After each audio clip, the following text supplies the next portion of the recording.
Good morning and good afternoon, everyone. Thank you for joining our webinar, which is being put on by Intelligent Healthcare Design. I'm pleased to be joined today by Sheridan Baker and David Zimmerman, and we're here to talk about the benefits of real-time biometrics monitoring in the social care space. So really exciting topic. We have a lot of different things that we're going to cover with you today. I'll introduce myself first, and then I will introduce our panelists. My name is Tracy Posadowski, and I am the CMO at IHD. I'll be moderating the session here today, and I'm very pleased to be joined by Sheridan Baker. So a little bit about Sheridan. She started her career on the front lines of residential care, where she supported elderly residents with complex health needs such as dementia. And Sheridan's dedication to improving quality of life in care settings is actually part of a wider family tradition. Her sister worked in home care, her aunt managed a residential care home, and younger members of her family continue to work in residential and retirement care in different roles. This deep-rooted connection gives Sheridan a unique perspective on the challenges and opportunities facing the sector, everything from staffing pressures to the urgent need for innovation. David Zimmerman has over 30 years of experience in the IT, medical device, pharma, and life sciences industry. He's a seasoned leader and strategist who drives innovation and growth for global clients. And David's core competencies include device software development and connectivity, clinical and patient engagement applications, cloud enablement, and data management, and then overall digital transformation of healthcare. Welcome to you both. I'm really pleased to be here with each of you today. Thank you, Tracy. So Sheridan, we'll start with you. We know that it's a tough time running a care home today with staffing shortages, reactive care, and rising costs. What other factors are affecting this sector? Yeah, that's right. It's a really tough time at the moment running a care home or in-care business. Although there's no shortage of residents, due to rapidly aging populations, shortage of skilled staff, and beds is a massive problem. Both local authorities and next thing. Costs are also a massive factor and have impacted the industry hugely over the last couple of years. And they're on the wrong way, as we know, in terms of energy costs, food costs, fuel, national insurance rises, and interest rates into obviously hit the sector hard this year alone. The troops are training, and the less people could stop there. Every aspect of the industry has been killed. Doing more with less is a phrase what we hear a lot of, but in this industry, we can't put borders. If you make Mars bar, you have the option of shrinkflation, which again is in the headlines quite a lot at the moment, but we don't have that luxury in this sector. We must provide the best standard of care that we can. This means the industry we must be looking for new and innovative ways to do that. The gap in current monitoring approaches is that technology has rapidly advanced over the last 5 years, but our industry has been very slow to react. We've seen a trickle down from primary care, but most of this technology is designed to help people after something has gone wrong, after the event. We're in the business of preventing health problems from happening so often that technology isn't right for us. Blue boxes and remote ward technology isn't forward, but it's very clunky and interrupts resident stays and can add extra anxiety and isn't a long-term solution to proactive and continuous health monitoring. It's just more work for teams to do. We need technology that can help us be more proactive in our cares and not just react and monitor. We also have the problem that health technology is seeing huge investment outside our industry. I've spoken to people who have seen residents moving in, with arriving, and there's an echo, so they can video call and monitor their loved ones in the home. I've been to some friends in the home centre see their elderly residents playing cricket and other smart devices to their next phones, meaning that a next thing has a better insight to their health than the care workers do. They're asked, why can't you understand how music, which is understandable. We're getting to a stage where this technology is going to enter our industry, whether we like it or not. We just need some control over it. Our problem is not just monitoring one elderly person. We have to monitor hundreds, if not thousands, in the room. If we commit to it, we have the right, and we do it right, and not miss something. current consumer health technology just doesn't work forward. IHT has, in my opinion, solved that problem.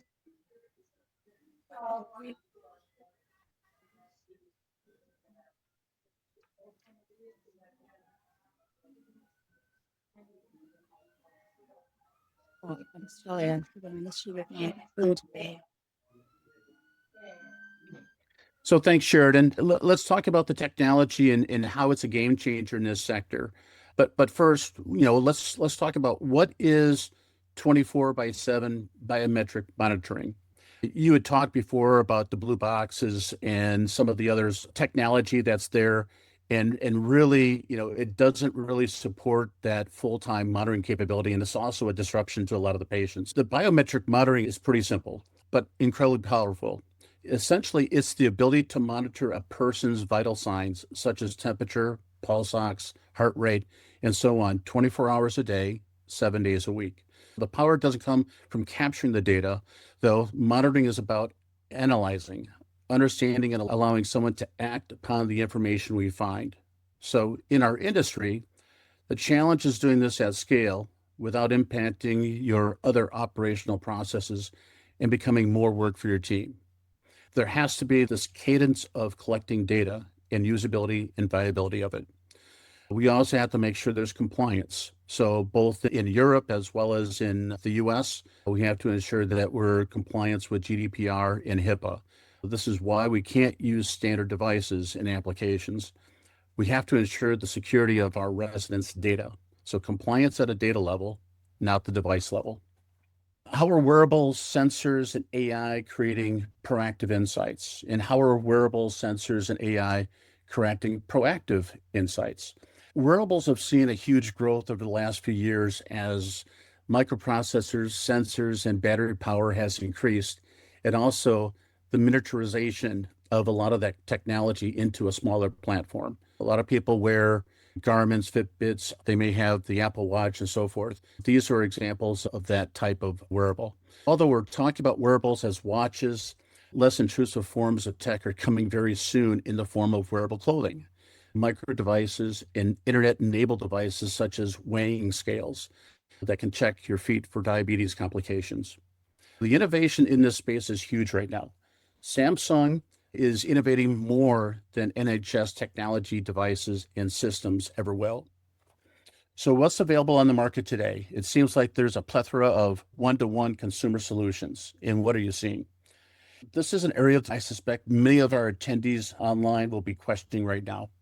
And as I said, there's a huge amount of investment, but that majority of this type of investment is being made in consumer tech. Again, watches, continuous glucose monitors, Fitbits, rings. They all have one thing in common. They're tied to a mobile phone. Data is uploaded to the technology manufacturer's web servers, and consumers are given the manufacturer's view of their health. Apple, Samsung, Garmin, they're all changing their algorithms every month in terms of this way. The problem is pretty simple. You can't use these devices when you have hundreds or thousands of people to look at. You can't give an elderly dementia patient an iPhone and ask them to keep it charged and call you if there's a problem. Obviously, there's solutions for the care industry, such as acoustics monitoring, LiDAR movement sensors, bed pressure monitors, and as Sheridan mentioned earlier, the blue boxes. These are great, but they indicate how immature the current market really is. All of these are tactical solutions. They have independent software. They have different databases, different incompatibility software providers. They all capture different data, but you can't get that single view of health. That is what we really need if we're going to understand and act effectively. What is the difference in benefits of long-term real-time monitoring versus the more traditional digital wards or blue box ad hoc monitoring capabilities? And what are the benefits of providing real-time monitoring? Let's define the trend here. We have to think about these technologies are not separate. They're all competing and they're all in an evolution of compatibility. The objectives are the same: get more insight, find out more about things earlier, and provide better care and be more proactive. As Sheridan talked about earlier, the digital wards and blue box solutions are a drip down from primary care. internet-enabled devices that are used in largely the same way as you use the more traditional compatriots. The benefit to general practitioners and health consultants is clearly visibility over a longer period of time, but also the ability to clear primary care beds and still provide primary care. These are great. But these solutions that can be implemented over a short period of time are often point solutions for when a problem has been found and needs attention. They're not there, blue boxes, to proactively identify new problems earlier. They're also very intrusive, and they can't be used 24/7 as it's too much for both the resident and the care provider, especially in-home care services, and when you can't always ensure that the devices are being used. So real-time monitoring is the next evolution of digital healthcare. A resident is provided with a watch, or as Sheridan said earlier, residents, particularly in home care situations, already have devices we can use. We can make use of all the investment that's going into the consumer health tech and transform it into a platform that can deliver 24/7 at scale for businesses. We do this by installing our own app on the device. We capture data directly from the sensors and store it in our own platform owned by our customers. There's no Apple getting in the way, no data going off to China or the United States. It stays with us. We now have an entire resident group's data streaming in for analysis 24/7. We can pick up on issues not only with individuals, but also with groups, spotting trends, entering a cohort, and alert caregivers much more quickly. The key to this is pulling this data through our own AI tools, which transforms data into actionable insights for the care team. The care team doesn't need to waste their time trying to review the data or analyze it themselves. It's presented to them in a format that helps them become immediately proactive. Sheridan, we've spoken often about examples where we can deliver real proactive care, haven't we? Yes. Yes. So you had mentioned earlier to me about the cold sepsis. Can you talk a little bit more about that? Yeah, absolutely. So this is particularly close to my heart, as my father-in-law, his health is massively impacted by sepsis, and it contributed, unfortunately, to his early death. If we had access a 24/7 health monitoring solution, I certainly believe he would still be with us today, and he would have had a much better quality of life. People often think of infections as things that cause high temperatures, sweating, flushed faces, things that are pretty easy to spot, even if the person in question is trying to hide it, not which we see in the elderly. Cold sepsis is a real problem. It presents at a low temperature, and something that is checked using a simple hand to the forehead doesn't present as an issue. If it's not caught early and residents go to bed, it can mean that the infection gets a good 8 to 10 hours before the resident is checked again. And by that time, it can be very serious, as we know with sepsis. Time really is of the essence. So essentially, it means that vital time can be lost diagnosing and treating the condition, which often needs very early intervention, as I said, to avoid long stays in hospital and severe impact on a person's long-term health as well. A system like Care Guardian will allow a care provider to identify cold sepsis much quicker and does not depend on visual checks to identify it. Imagine we have a system that is talking temperature in real time. It's spotting the telltale fluctuations in temperature, noting the drop in temperature and corresponding lack of activity, and potentially heartbeat irregularities as well. This will get flagged for attention by the care team immediately, and they can then go ahead and run their check. This in the day may save an hour or two, but at night, as you earlier, it can identify 8 hours. This can be the difference between life and death. It can save kidney function, prevent heart attacks, and it will actually never be able to prevent it. This is what going to save my father-in-law multiple times, multiple stays in hospital, for which he was generally there for 4 weeks at a time. This has been great, Sheridan and David. Thank you for all of this information that you're giving us. Let's switch a little bit to the life sciences perspective now. So David, if you could take the lead for us, that'd be great. Sheridan, definitely chime in as well. But David, talk to me about the clinical validity from a life sciences perspective. Why does continuous biometrics monitoring matter for improving health outcomes? Tracy, thank you. And Sheridan, thank you also for the cold sepsis overview. Appreciate it. When we take a look at continuous monitoring is new. There is no technology like it that's providing real-time monitoring. We shouldn't confuse this opportunity with the ability to replace existing technology solutions, which are often used for different use cases. Continuous monitoring is about building up a long-term view of an individual or groups, whether this is in a care home or a more widely dispersed group, such as in-home care receivers. This gives us the ability to model individuals' health stats to really give a unified and personalized view of health and then flag issues as they arise. This means becoming a proactive and highly personalized health provider. We're not waiting for things to happen to triage health events or crisis.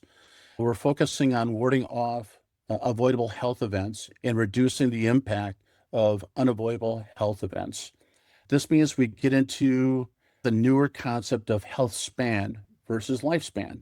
As culture, we measure lifespan. We celebrate making it to 100 years old. However, we get old quickly. That making it to 100 years old may not be our only goal.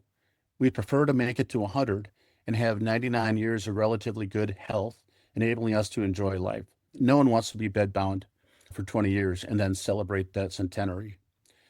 24/7 monitoring is going to contribute to extending health span, which in turn, avoiding serious health events, will in many cases increase lifespan. Great. So how does that raw data translate into actionable insights? This is the newest first world problem. It's not limited to just health industry. There's millions of data points flying around the internet about people, devices, and equipment, and it's only going to grow. The problem is that this data is not insight. It's impossible for humans to capture and process all this, which ultimately means it's useless and just white noise at best. At worst, incorrect interpretation and inconsistent interpretation of data can lead to costly mistakes. The Care Guardian platform is designed to combat this information overload. It's designed to not only hook up to commercial watches, but care software solutions, diabetes monitoring solutions. In fact, anything where health data lives. We're starting to talk about a single view of health. This is when analytics becomes exceptionally powerful and can generally guide care providers' behavior. It's really important for us to note, though, this isn't about taking the power away from care teams. It's about equipping them with the information they need to perform even better. No one said the stethoscope would replace the doctor. They said it would make him more effective. And that's where we are with digital health devices right now. That's a really important point, David. Data is not the insight. You need to be able to do the interpretation of it. So shifting a little bit, how can professionals in the social care space overcome any skepticism that they might have about things like safety, privacy, etc.? Good question. I think technology is doing what it's doing best, challenging the norms, making people think differently, and opening up new possibilities. There was a fair bit of skepticism when cars were invented, and we are now repeating exactly the same skepticism with electric vehicles. It's natural human behavior. It is what helps us survive. But like any other technology, it's got to be embraced, adopted, and held up to the light to see if it actually works. In terms of safety, we're talking about non-invasive technology. This is technology that guides, not replaces the care or their experience and knowledge. To continue the car analogy, there was a rider on the horse and there was a driver in the car. It's the same with this technology. It augments judgment, not replaces it. Privacy is another factor. A lot of technology impacts personal privacy and can increase the discomfort and anxiety of residents. Acoustic monitoring is an interesting example when it comes to privacy. The blue boxes are great, but they interfere with a resident's day. It can often trigger anxiety as to why all these tests and what's being done to me today or to me right now. The key to this monitoring is that the resident doesn't see anything. They're not pushing any information or buttons. It's not pushing them down this psychosomatic route of symptom development. The care is given a limited view of what they can see. It's not an open box to view every piece of data on a resident. Data is held in a black box and analyzed with the results being presented. We then have evidence-based care. We've had very good feedback on this. We all know that carers pick up on things that they can't quite prove with the equipment that they have on hand. The something isn't right scenario. With the pressures of primary care, often having a something isn't right conversation with a general practitioner or justifying calling an ambulance is very difficult and often leads to frustration on both sides. If we can provide that care with more evidence, more analytics to help them dig a bit deeper and qualify their instincts, it will help everyone to have a much more focused and evidence-based conversation. Let's talk about one of the big topics in the technology and AI space right now, which is ethics. How are you seeing this being addressed in the life sciences space as it relates to social care and technology like biometrics monitoring? Good question. Ethical conversations around monitoring have always quick to come up. This is a real challenge, as in many cases, it's not just the resident that is involved. We have to make sure that we follow basic GDPR, HIPAA, and other country regulations. We need to demonstrate data is secure and that access to systems is governed correctly. The elderly are also from a different generation. They don't strap on smartwatches and give up every piece of their lives to social media. They don't understand, or may be at a time in their life where they can't understand the benefits of what's being proposed. This then brings other parties into the equation. Next of kin is obviously who we go to next. We may be challenging technologies such as this based on the ethics from a resident's perspective, but what about the next of kin? The next of kin are most likely already using these types of devices themselves. They understand the benefits, and they can bring, and to a large extent, they have come to terms with or just ignored the ethics and privacy concerns. What are your thoughts on that, Sheridan? Yeah, I think that's a really good point, David. We are seeing 60-year-olds wearing health tech. Those 60-year-olds either already have parents in care or will at some point in the near future, not too near future, be entering care themselves, which is whether this is in-home care or residential. As I said earlier, there is a natural evolution to this technology that will drive expectations in the industry. Yeah, I agree. I think looking at this kind of technology is being used and can be used to reduce the natural concerns of next of kin. Handing over responsibility of their loved one's health to a third party is very important. It's not only the residents that experience change and stress through the care life cycle, it's massively stressful for the next of kin, especially those who live far away from their loved ones. Thank you both. So let's talk about the benefits and impacts for stakeholders when it comes to the real-time biometrics monitoring. Sheridan, why don't I start with you? Yeah, absolutely. So I think what we need to do is ensure technology helps, as you say, not overwhelmed. It's certainly an interesting to provide it. We need to find a way to utilize modern technology before it overwhelms us all. The benefits have been proven in the first day. The vast majority of us are using smartwatches, health apps, understanding our health better as a result. Bringing this into the social care system feels like a natural evolution, but it's got to help drive efficiency, better care outcomes, and not become another piece of technology for technology's sake. I think the biggest opportunity for Care Guardian is that single view health, that individual cohort and home level. We have to understand more and drive our behaviour with data and insight if this moves forward. It's coming whether we like it or not, essentially. And for families and next of kin, I think reassurance and transparency for them.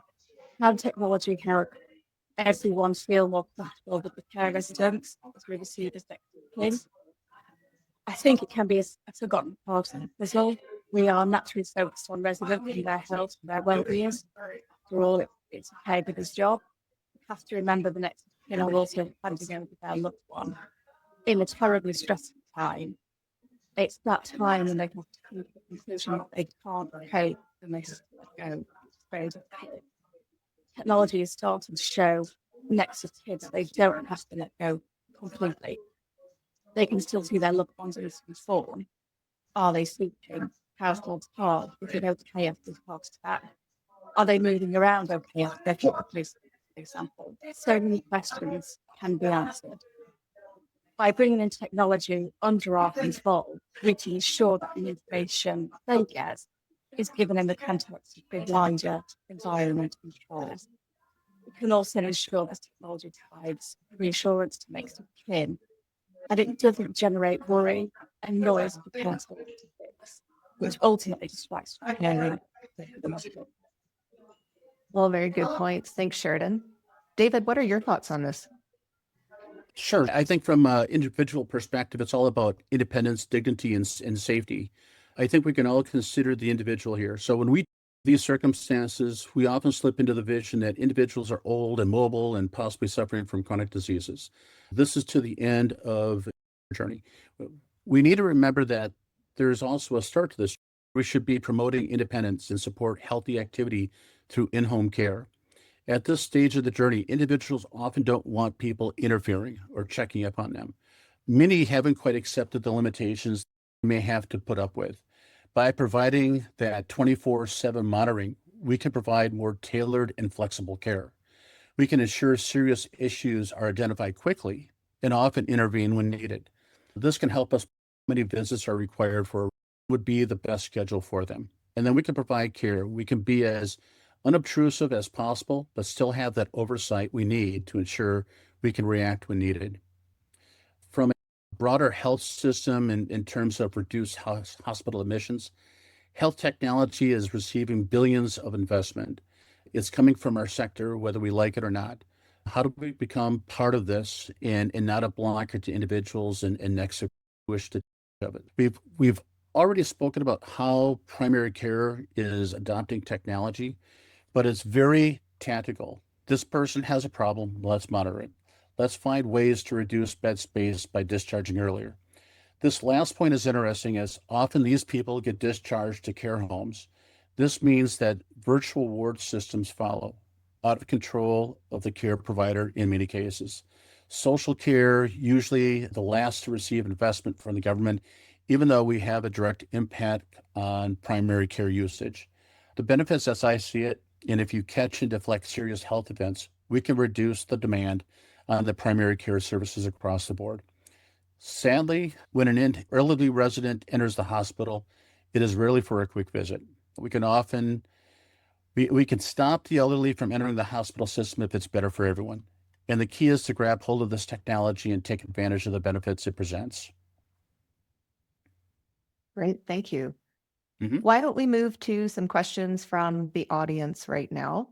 David, I think this would be a good question for yourself. When it Mhm. comes to data protection, there's a lot of personal data. So how do we ensure that it's safe and that we're aligning with GDPR? Yep. I think for the most part, when the data is being collected, we're not seeing typically sometimes the person's full name. We're not seeing any PII. We may be seeing a number, or we may be seeing room number, or maybe the person's first name. The key to this is that as we're collecting the health data, heart rate, pulse ox, and things of that nature, our key is to analyze that data and react to something if it's outside the norm. And again, from a GDPR or HIPAA perspective, any personal information which is going into our system is secure. It's not given outside the organization. It stays within the organization. Hopefully that Well, answers thank your you. question. Perfect. Yeah. So staying with you, David, does the implementation of this type of monitoring require a DOLS, deprivation of liberty safeguards, for those that don't necessarily have the capacity to provide their consent? No, the system itself won't require DOLS, or no liberty is actually restricted. However, in this information is used as part of a wider care plan that would restrict liberty. So for example, using GPS to identify if a resident left the facility, then this would be part of a DOLS process. This is something we would expect every client to review as part of their implementation. Okay, great. Next question for yourself, David. It's around device management. So having all of these devices to manage must lead to a lot of overhead in the care home. So is the problem with other technology, this is the problem with other technologies such as virtual wards. So what's your thoughts on that? Yep, agree. It can be scary. So we're using devices that are designed to last for days at a time with no interference. The Samsung watches, which is the Samsung Galaxy G7, are built to run without needing to be charged for every few hours. They also charge in around 45 minutes to an hour. This means you can work charging into your daily routine. Sheridan, do you have any thoughts on the device management as well? Yes, this is a really good question. And what I would suggest is to find a time in the day when the team are monitoring residents anyway. So, for example, at meal times, it works for in-home care and residential. You can stagger the charging across your residents so you don't have to charge them all at once. Okay, great. And then sticking with yourself, Sheridan, there's a question, just what are the skills that are needed to use Care Guardian? Yep, that's a really good question as well. The basics are pretty simple. Make sure the watch is charged and has access to Wi-Fi. The rest pretty much takes care of itself. The next area is the app. This is really simple. It's not about pouring over loads of data. Care Guardian creates alerts about things that you need to know about, like a drop in temperature and the fact that your resident has been up and down all night. If you can read email, you can use Care Guardian. It's that simple. This is why it can be used for hundreds of residents at a time.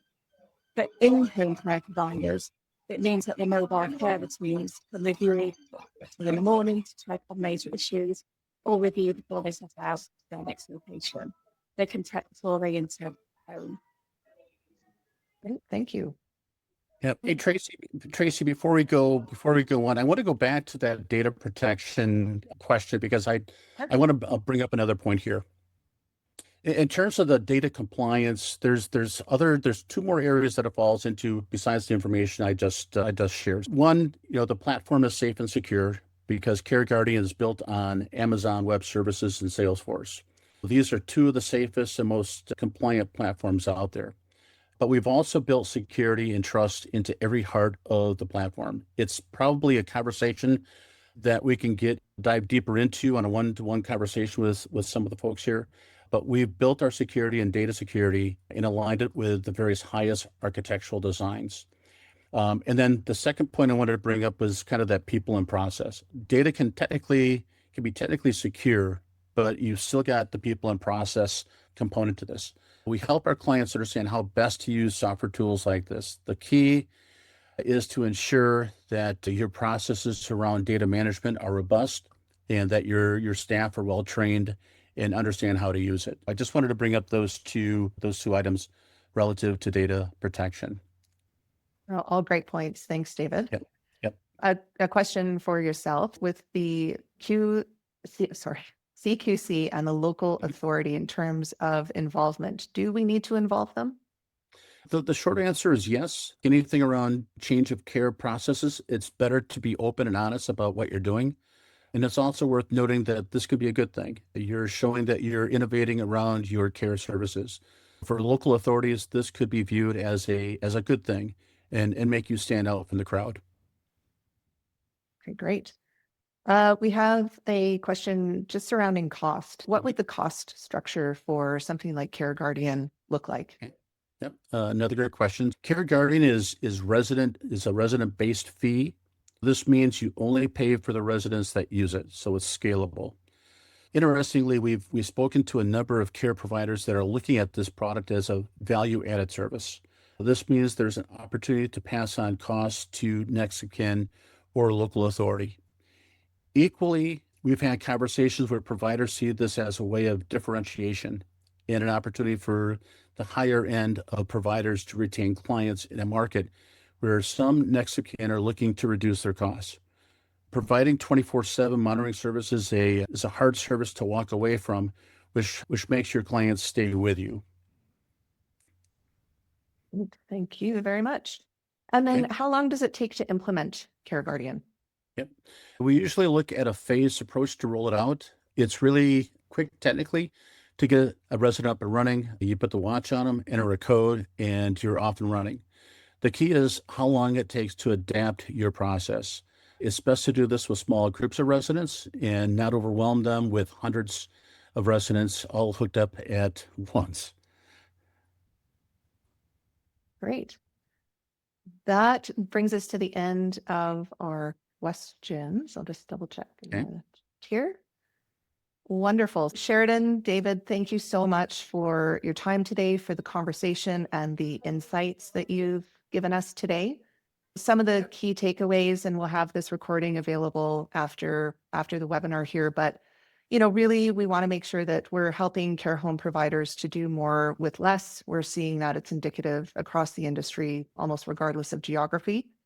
We also want to make sure that we're improving health span. This is not just lifespan. This is something that you were talking about, David. And one of the ways that we can do that is through the biometrics monitoring. But instead of just monitoring on a one-to-one basis, we need that scale and interpretation of data. That is critical, as is privacy, protection of data, making sure that people feel secure in what they're doing and what is being given over are really key things. And these are all things that Care Guardian takes into consideration. So for next steps, we'll have these resources ready for you. Feel free to book a demo of Care Guardian as well. We'd be happy to take you through the platform. We're also running pilots in various care home and in-home care scenarios. So if you are interested in joining one of the pilots, please get in touch. I will be sure to send over the contact information. You can get in touch with me directly as well. And from there, again, Sheridan, David, thank you so much. And to everybody that's joined today, I'm quite overwhelmed with the attendance, which is great. Thank you all for taking the time out of your day. Have a great day, everyone. Tracy. Thanks, Tracy. Bye. Thank you.